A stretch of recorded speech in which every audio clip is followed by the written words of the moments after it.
Chris Weatherd, a very well-regarded junior college prospect from the state of Texas, and a guy that Tennessee some people thought would have to fight off maybe Texas A&M, maybe some other schools, but they've held on to him. He's held firm in his commitment from last summer, and it looks like they've signed him without a problem. Yeah, and that was one that if you asked me back in September when Texas A&M kind of came into the picture, it looked like he might visit Texas A&M for, I believe, the Alabama game. From that point forward, if you had told me he wouldn't even visit another school, I would have said there's no way. Ended up fighting off A&M, fighting off Auburn that came after him fairly late. TCU, some other schools definitely made runs at him, and Tennessee really held him off without much drama. So a big pickup to get a guy like that who can come in and ideally be able to make an immediate impact. I think the thought initially was to bring him in January, and certainly would have had a little bit better chance to be an immediate starter if he had been an early enrollee. The fact that he has to wait until the summer, now he doesn't get a leg up on guys like Dylan Bates, who will be coming in at the same time as outside linebackers. So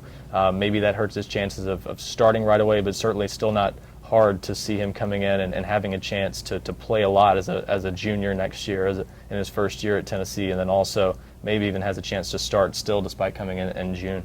Well, it's going to be a very crowded race, as we've talked about.